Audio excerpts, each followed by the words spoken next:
Have you ever been driving your car and then all of a sudden you get cut off and you get so frustrated and upset and you wonder, why is this little thing going to ruin my whole day? So in this video, I'm going to share with you a couple of ideas of why you take things so personally.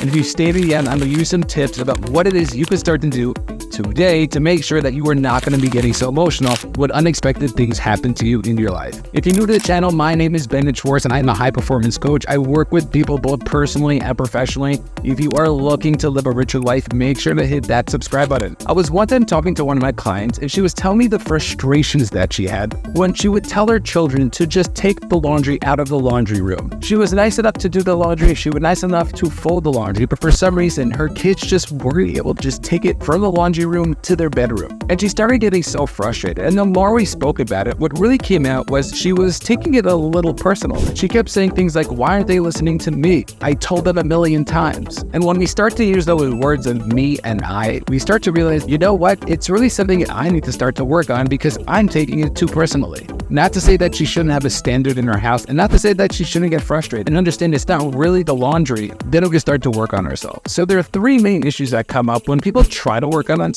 in this area, a couple of misconceptions, and some practical tools that you can use. So the first issue is that when we say we shouldn't take things personally, we know that on a conscious level. But once it gets to our subconscious, it's a little harder to do. I was one time giving a presentation and this idea came up and we were going back and forth in terms of what it is we could start to do and really discussing this idea. Somebody raised their hand and said, all you have to do is just not take it personally. And I looked at them with a little bit of amusement and I said, well, that's what we're trying to do. And if we could start to understand it's easier said than done, and technically all we have to do is not take it personally, but what is it we could do to really make sure that we are not going to take it personally? The second issue that comes up is that sometimes we take it more personally towards other people. Many times people closest to us or people that we might just have what to do with more often, we have that ability to get more emotional when it comes to that. And it happened with a client of mine who didn't really get along with his parents, but especially his father. And whenever his father would look at him a certain way, would step into a room, or maybe put a plate of food down in front of him, he would just get so frustrated that there was this trigger inside that really didn't allow him to move past the thing that he wanted to move past. And we need to ask ourselves, why is it that we're so triggered for certain people, but then for other people, it's totally fine? And the third thing that usually comes up is that sometimes we're just really emotional beings. You see, as humans, we do have emotions, but sometimes people are just more emotional. So what is it that we can start to do to make sure that we're going to be able to hold our emotions down and make sure that we're more in control of them? And this takes us to our misconceptions. You see, so many people think that if they're too emotional, what they want to do or what they need to do is to really just not be emotional at all. They want to go to the opposite extreme. But we need to understand that it's really important to have our emotions. Because although in certain instances our emotions might really get the best of us, there are other circumstances where, you know what, it might be the best thing for us. An example that happened is one time I was playing in a basketball league, and a player on my team happened to be a little bit more emotional, and sometimes he did get very emotional. And when we started to talk about it after one of the games, I started to explain to him that you don't want to get rid of your emotion, because that same emotion gives you the passion and is giving you so much success. But what we really need to do is we really need to control our emotion and make sure it doesn't take control of us and we're taking control of it. So if you know you're somebody who's emotional, don't think you need to go to the opposite extreme and not care about anything and just be and be. But understand that if we could learn to control our emotions, that could be something that could be more beneficial to us. This second misconception that so many people have is that they think it's more their confidence or their self-esteem that is really the issue. But really what they have to work on is their self-worth. And if we can start to understand that if I could build my self-worth, that could be the thing that might be able to hold me back a little bit more from taking things personally. You see, when it comes to confidence, we could be confident in one area of our life. So for me, if I step onto the basketball court, I could be more confident. But if I would step into the hockey rink, I would not be so confident based on our past experiences of also not knowing and then succeeding. But when it comes to our self-worth, we have to understand that it really is the belief about ourselves, taking all the exterior successes out of the equation and understanding that me as an individual really matters. I have a high regard for myself and a respect for myself. It doesn't matter what happens to me, good or bad. Regardless of that, I still trust and I love myself. And so many people don't understand that it is so key and so important to do that. And if we could have a higher self-worth, what ends up happening is that we have the ability to start to see that success. When somebody says something to us, we'll be able to deflect it because we know it has nothing to do with us and it more has to do with the other person. The third misconception that happens all the time, and something that we ourselves might be doing, is that we end up thinking about the other person for so long.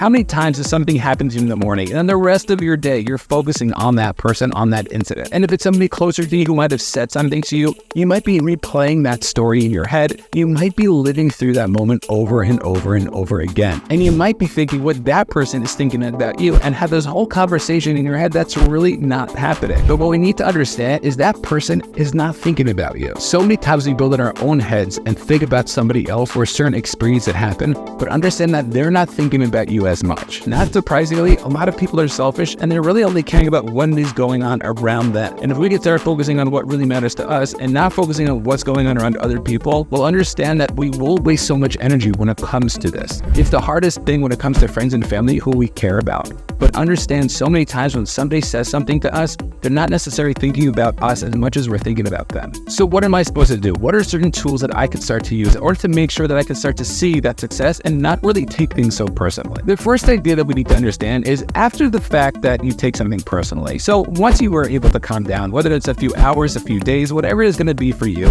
understand that we need to start to get a little bit curious and really need to understand why it is we got so emotional. You see, so many times we don't think about it, and there might be a reason, there might be a trigger that really caused us to get emotional. Sometimes it might be a past experience, or maybe it's we're really exhausted and overtired and just really cranky. But if we can start to understand why it is that we're getting emotional, what ends up happening is the next time it happens, we're able to back off just a second to realize that maybe it's just not worth it. The second idea is to understand that, you know what, sometimes we need to make an excuse for the other person. So going back to that example of getting cut off in the car, if we have the ability to make an excuse for the other person, what that will do is it will allow ourselves to really not get so emotional with the decision. And you might say to yourself, well, Bennett, they did it on purpose, or I don't really know what they're going through. I'll say back to you that regardless of whether you know what they're going through or not going through, it's not beneficial if we're going to be looking at it in the negative that they're doing something to us. So even if you have to trick yourself in order to say, you know what, it had nothing to do with me, their wife is in labor, or maybe they're late to a meeting, that's going to be the thing that's going to help you in that moment. How many times have we came home after a tough day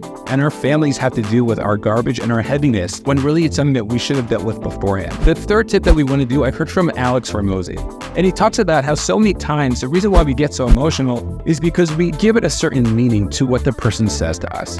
And if we could start to say, hey, you know what, when that person says something to me or that person does something to me, it's really not a negative thing that's happening. It's really something that's positive.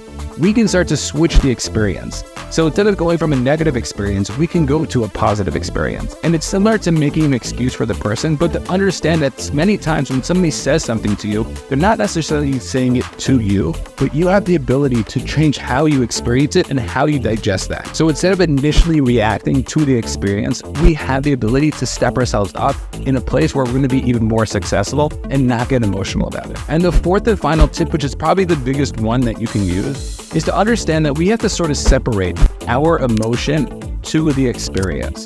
Because what ends up happening is we have a certain experience that happens to us. And initially we react a certain way. And because we react a certain way, we emotionally get caught up. And then the rest of the day we're emotional. But if we could start to separate our reaction, our emotional reaction to the experience, what ends up happening is we allow ourselves every time to work on it till we get to a point where our initial reaction is not to get emotional. So the win in the moment isn't necessarily looking at somebody or something that happens to you. Isn't necessarily looking at the thing that happens to you that I didn't get emotional, but it's how long was I able to not get emotional? Was it 3 seconds? Was it 5 seconds?